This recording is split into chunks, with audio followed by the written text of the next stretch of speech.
E vamos falar então sobre o tema o valor para o novo. O Chico estava um dia andando nas ruas lá de Uberaba. O Chico tinha umas coisas muito interessantes. Ele ia em banca de jornal, livraria, comprava um monte de coisa. As pessoas que andavam com ele falavam assim: Meu Deus do céu, que hora que esse homem vai ler essas coisas? Que não tinha sossego, o tempo todo escrevendo, atendendo pessoa, depois de aposentado. Aquela coisa. De vez em quando eu lembro da situação do Chico e falo assim, ai, que bom, porque eu posso levar o carro para consertar amanhã, depois da manhã, não tem tanta pressa, mas lá não, era dia após dia, situações após situações pelos quais o Chico vivia, tinha que administrar uma vida bem turbulenta, bem difícil, bem tumultuada, junto com a espiritualidade que certamente dava apoio, dava ajuda, mas era muito complicado. Então as pessoas pensavam, por que ele compra livro, revista, jornal? Por que ele faz isso? Meu Deus do céu, você não tem tempo de ler. Só que ele tinha uma coisa interessante. Aliás, a- tem uma produtora desses filmes de super-herói, como que ela chama? Marvel. A Marvel podia fazer um filme sobre o Chico. Sabe por quê? Olha o que o Chico fazia. Ele pegava um livro e passava o dedo no livro, assim, sabe? E aí? Ele já tinha lido o livro. Olha só. Sabe por que a gente sabe que ele tinha lido? Porque algumas pessoas fizeram alguns desafios. E aí foram conversar com ele sobre determinado livro que ele disse que tinha lido, que ele viu que ele tinha lido, e aí o Chico começou a conversar sobre o livro novo, como se tivesse lido. E não lido que nem a gente, sabe? Que nem a gente assim, que a gente lê de qualquer jeito, em qualquer lugar, de qualquer forma, sabe assim? Não, ele tinha lido de uma forma bastante interessante, com aprendizado. Então, ele tinha essa facilidade. Obviamente, é uma faculdade mediúnica, obviamente, né? Mas ele tinha essa facilidade. Então, ele tinha muita literatura, muita coisa, lia muita coisa muito facilmente.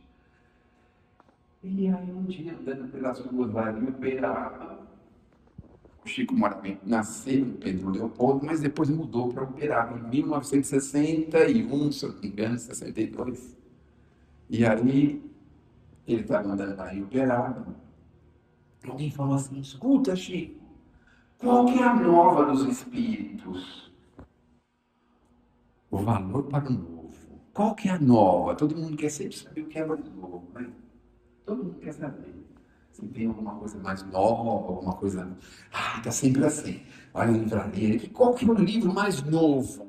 Você quer saber, né? Quer saber dessas coisas, tudo em primeira mão, em primeira linha, Chico, com tanta tranquilidade. Falou assim: ah, meu irmão, o novo ainda continua sendo o Evangelho de Jesus. Olha isso. Porque a gente não conhece, a gente não sabe. Ah, superficialmente, ouve falar, às vezes alguma pessoa fala alguma coisa, algum trecho. Alguns de nós já arriscamos a dar uma olhadinha lá em algumas passagens. Mas raros de nós conhecemos o Evangelho assim, diríamos assim, não superficialmente, mas profundamente. A gente conhece o Evangelho porque nós estamos 2000 anos tratando disso. Nós estamos há 2000 anos. Então, algumas passagens para a gente é fácil de lembrar, mas a gente ainda não conhece no sentido de usar uma aplicação no nosso dia a dia. Então, a coisa mais nova que nós temos agora, ainda hoje, é o Evangelho de Jesus. Então, olha, lembrar aí, o que tem de novo? Não, a gente vai saber do Evangelho. Compra, bom, depois de 18 anos, como é o meu caso, né? A gente tem que comprar letras grandes, né? Tem que fazer essas coisas aí. Agora a gente pode pôr no telefone, pode aumentar a letra, isso é uma maravilha, né? Você está lendo, não estou enxergando, aí você aumenta, nem precisa pôr óculos. Não precisa nem andar de óculos, é só aumentar aqui o negócio que ele aumenta, fica grandão. Vai ter que ficar todo mundo. Não, mas tudo bem, a gente dá um jeito e vai indo assim, e a gente precisa conhecer. Posso dar um exemplo em paralelo a isso. Vamos colocar, se a gente começa a se dedicar, por exemplo. Hoje em dia, muitas pessoas não têm agenda de papel mais. Muitas pessoas colocaram agenda eletrônica, digital, e usam essa agenda digital. Eu também uso uma parte da agenda digital, mas tem a outra parte que eu uso no papel. Aí eu cheguei à conclusão que eu posso ter uma folha com um mês inteiro e só uns quadradinhos, porque ele tem tantas coisas assim. Aí, por exemplo, buscar remédio no posto, não é todo dia, né? Ou então, assim, voltar na consulta 29 dias depois para não perder os 30. Então, a gente ainda usa de papel, em alguns casos ainda usa. Mas se você dedicar essa de papel mais profundamente, fala assim, o que eu posso marcar aqui na agenda? Aí você começa a marcar os aniversários conhecidos. É tão gostoso a gente lembrar o aniversário de uma pessoa que a gente gosta, né? Aí você vai lá e fala, vou pegar as pessoas. Esse daqui eu não estou lembrado. Aí você liga para a pessoa, fica sabendo por alguém, você vai lá e marca. Então você vai, assim, refinando a sua agenda. Então, coloquei R$ 180 de combustível. Vou marcar na agenda, e marca lá na agenda. Aí no final do mês você tem marcado as vezes que você pôs combustível. Você vai assim, aprofundando nela, sabe? Então você vai marcando alguns compromissos, algumas coisas, mas vai coloca aniversário, anota alguma despesa, alguma receita, não é? Anota alguma coisa assim. E aí devagarzinho você vai aprofundando e ela vai ficando mais familiarizada com você, você vai ficando mais familiarizado com ela. Então, por exemplo, vou colocar os aniversários em cor vermelha, que fica fácil de ver. Não, as despesas eu vou pôr em cor amarela. Aí você vai lá, sublinha a despesa, põe o aniversário em vermelho, põe alguma coisa lápis, que é alguma coisa provisória. Enfim, você vai se familiarizando com aquela agenda. O Evangelho de Jesus também precisa ser familiarizado. Então, não é um livro que você pega assim e quer ler ele em alguns dias, algumas horas, alguns meses. Não, vou ler nas férias. Tudo bem, pode ler nas férias. Mas é uma coisa para você se familiarizar. Aí você fala assim, meu Deus, parece que existem passagens semelhantes entre os evangelistas. Deixa eu ver quais são as passagens semelhantes. Aí você pega uma, ele já falou isso aqui lá atrás. Volta lá atrás, porque às vezes o livro dá referência para você voltar. Ele escreveu de uma forma um pouquinho diferente, não é? Aí você sabe, não, tem em 2 ou 3 ocasiões os evangelistas repetiram essa conversa, esse assunto. Aí você vai mais adiante, vai procurando ir mais profundamente nas palavras, em algumas palavras que a gente tem mais dificuldade. Vamos decifrar as palavras, ou seja, vamos nos aprofundar no Evangelho nesse sentido, nesse estudo, nesse conhecimento, que é uma grande bênção para nós, porque a gente começa a entender algumas coisas que a gente não entendia. Veja, com a chegada de Kardec, em 1800, com o Livro dos Espíritos, 1857,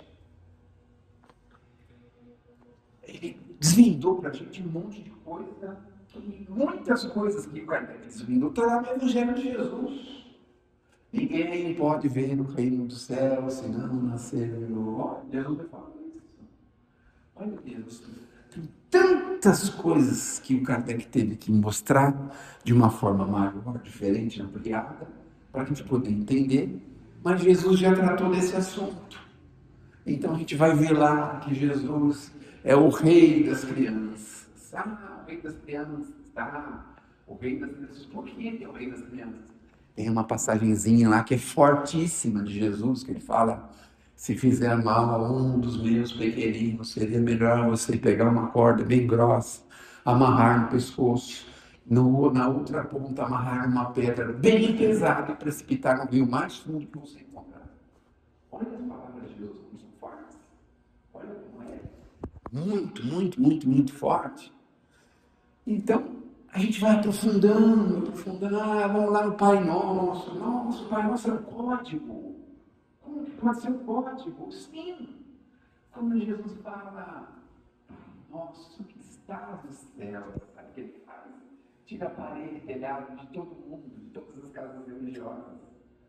Então, ele está falando de um Pai universal, para todo mundo. Não é só para quem está dentro dessa ou daquela casa. É para todo mundo. Não nos deixes cair em tentação, mas livrai-nos do mal. E todo mundo pensa assim, livrar do mal, vou sair na rua, alguém vai me abordar, vou ter um problema de violência, um golpe, um problema esse ou aquele, vai cair o telhado. Meu Deus, não é esse mal que ele está falando. Olha só. Mas qual mal que ele está falando? É o mal que a gente pode criar para as pessoas. Sabe por quê? Porque o mal que a gente recebe está fazendo a gente lavar os nossos olhos espirituais para conquistas de novas possibilidades. Mas o mal que a gente faz para as pessoas, nós não sabemos como será o dia da solução deste problema, que é o problema para todos nós sabemos disso, não é mesmo? Então, essas coisas a gente vai aprendendo a desvendar, sabe? Desvendando. Pão nosso de cada dia. Mas tem mortadela, tem requeijão, tem queijo, tem presunto. O que que tem no pão nosso? Não é? O que que tem no pão nosso? Vamos voltar para o novo, que isso aí é coisa tudo antiga, não é? Não é coisa antiga? Meu Deus do céu, vamos voltar para o novo. Bom, então, não tem nada melhor e nada mais novo do que o Evangelho, mas vamos aqui nos distrairmos com outras informações. Então vamos lá. Bom, tem uma passagem de Jesus, mas de novo Jesus? É, de novo Jesus. Não se pode colocar um vinho novo dentro de uma vasilha velha. Olha como é que ele fala aqui, ó. Não se pode pôr vinho novo em odres velhos. O que significa isso, meu Deus do céu? É, precisamos, diríamos assim, valorizar a renovação interior. Porque renovar, modificar, inovar, exige da gente um sacrifício. Não é tão bom a gente fazer as coisas de acordo com o nosso costume, a nossa vontade. Que delícia, né? A gente não quer mudar em nada. É continuar do mesmo jeito, fazendo as mesmas coisas. E aí, quando a gente tem que mudar alguma coisa, por exemplo, uma pessoa que tem um problema do tabaco, aí ela chega à conclusão que ela tem que parar o tabaco. Veja o nível de sacrifício que ela tem que fazer. Qualquer vício. Mas aí vamos para as coisas morais, espirituais. Maledicência. Veja a dificuldade que é a gente parar de falar mal dos outros. Como difícil. Não é mesmo? Então, a gente precisa, para o novo, é preciso um sacrifício. Sem sacrifício, não adianta, e nós precisamos mudar, renovar. Veja, a gente tem lá alguma coisa que está suja, um vaso sujo, para a gente limpar, né? Precisamos passar muita água por ali para limpar, para colocar uma água mais saudável, uma coisa melhor, né? Mas enfim, ah, nós não podemos esquecer uma coisa, que é a coisa melhor que nós vamos poder sair daqui sabendo. Quem não sabe ainda, né? Nós somos imortais, sabiam disso? Isso é uma coisa nova, né? Mas a gente ainda insiste em achar que a gente vai acabar daqui a pouquinho, né? Porque a gente tem problema com inventário, com herança, tem problema com sucessão. Nossa, quantos problemas que a gente tem, não é? Mas a gente é imortal. E o meu dinheiro, para quem vai ficar? Olha só o problema que a gente tem. Nós somos imortais. O que a gente pode fazer, não é? Diz que tinha um senhor que queria ajudar, mas nunca ajudava. Ele era meio sovina, por exemplo, né? E aí um dia ele teve um sonho que ele ia morrer. Aí ele quis ajudar todo mundo. Aí foi nos lugares que ele tinha que ir. O nome dele era João Mateus. Aí ele foi na casa, na orfanato, no asilo, na creche, foi em todos os lugares. Não, aquela verba que eu prometi, pode ir no meu escritório amanhã, eu vou te dar um cheque. Então ele passou em diversos lugares que ele resolveu ajudar, porque ele sonhou que ele ia morrer. Só que quando ele dormiu, quando ele foi se levantar, não se levantou, ele morreu à noite, não conseguiu fazer nada. Então tem certos tipos de ajuda que não tem jeito. Vamos relaxar um pouco agora. Isso não é uma coisa nova, convenhamos. Alguns anos atrás, eu tive um automóvel chamado Ford Del Rey. É velho. Uns anos. Não, foi uns 5, 10 anos atrás. Muito bem. E aí a gente se ilude com os carros e a gente sempre acha que é assim, trocou o escapamento, resolveu o problema, agora estou sossegado. Ah, não, amortecedor. Agora sim, trocou o escapamento, amortecedor. Não, deu um problema na bobina, troca a bobina, agora o carro está novo. Ah, precisa trocar os pneus. Trocou os pneus, troquei a bobina, troquei o escapamento, está novo. Amortecedor. Ah, a mola traseira. Ah, o freio. Ah. E aí, você está andando com o carro, e aí você vê alguém parado com problema no carro, né? Aí você está com o seu carro não funcionando. Aí você vai andando, meu Deus, será que não precisa de ajuda? Você vai pensando. Aí você passa assim do lado. Assim, não, mas aí tem uma descidinha, dá para ele dar uma empurradinha e fazer o carro pegar. Aí você vai, quando está lá no final, agora não dá mais, já passei muito dele, não dá mais para fazer mais nada, não dá para voltar mais, não é? Então muitas vezes a gente perde oportunidades assim, deixa para lá, não faz. Olha só, sabe por quê? Na cidade grande a gente tem medo, né? Parar ali, de repente é um golpe, misericórdia. Mas tem uma coisa nova que eu vou falar para vocês agora. Ninguém recebe o que não precisa ou o que não merece.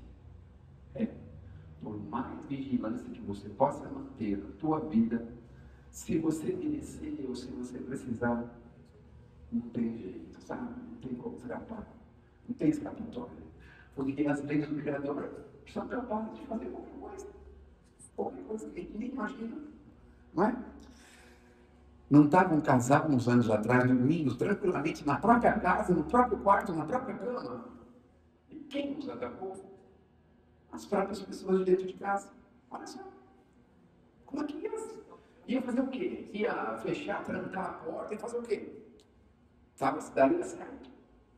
Mas veio ninguém de fora, alguém estava dentro. Então, isso é consolador porque se a gente sofrer um assédio, um problema, tranquiliza. Talvez ele tenha precisado dele. Mas o importante disso é saber o que isso pode representar para a gente. Qual é o ensinamento? É isso que nós precisamos estar atentos diante de qualquer situação, agradável ou desagradável. Qual é o ensinamento? Por que eu estou vivendo essa situação? Qual é o ensinamento? Se a gente conseguir tirar o ensinamento, a gente fala em tom de brincadeira, mas tem duas pessoas que perdem o celular, que alguém na rua pede emprestado, e a gente entrega e eles levam e depois não devolve mais.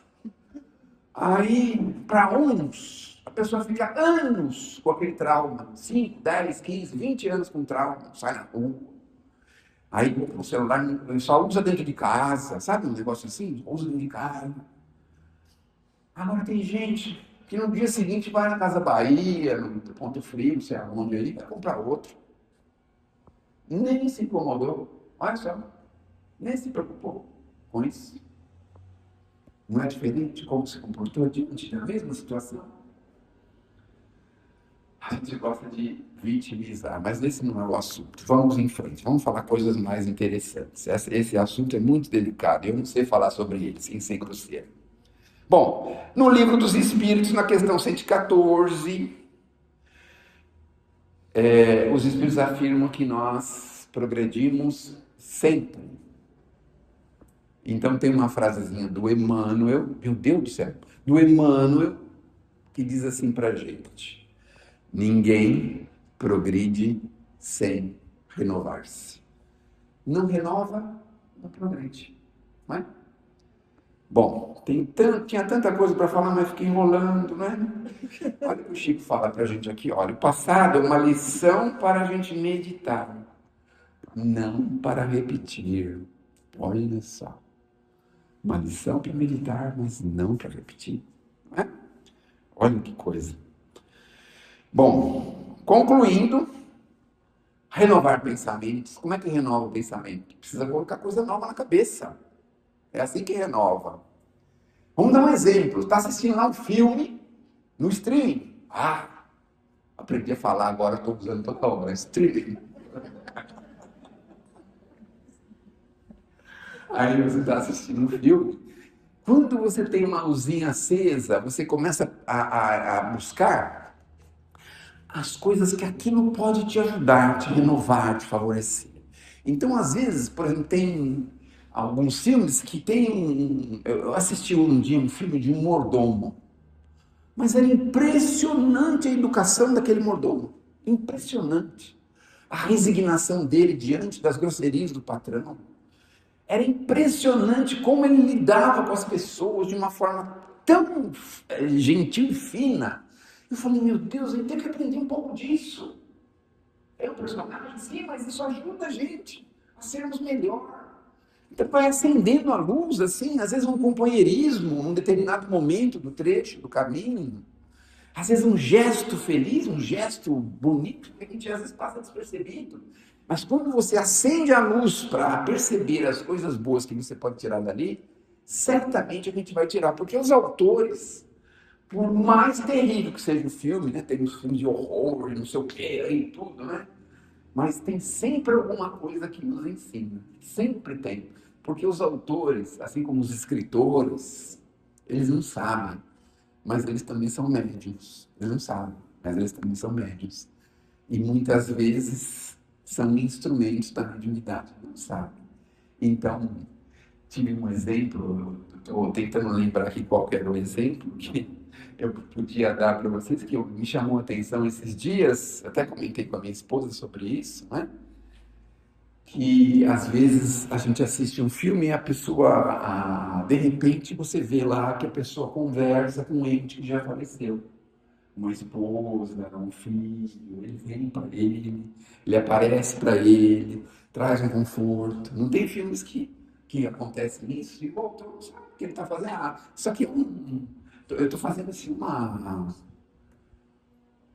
uma ficção. Ele está achando que está fazendo uma ficção. E no fundo não é bem uma ficção. Bom, renovar pensamentos, começar e recomeçar quantas vezes forem necessário. Caiu, não tem problema, levanta. E seja rápido, porque senão a caravana já vai estar lá na frente. Eu lembro dos meus pequenininhos no shopping, tinha um lá que era geniosinho, geniosinho. Aí ele caía lá atrás, eu fazia que não estava acontecendo nada, ia seguir em frente e virava assim, me escondia dele. Daqui a pouco ele ficava preocupado, procurando. A mãe achava que eu era... Bom, ela tem um pouco de razão, né? Ela tem um pouco de razão, né? Ela tinha um pouco de razão, né? Bom, confiar que o novo traz consigo oportunidades de crescimento. Confiemos. Apliquemos o novo com cautela, com equilíbrio, com amor, com Jesus. Que Deus nos abençoe, que Jesus nos ilumine.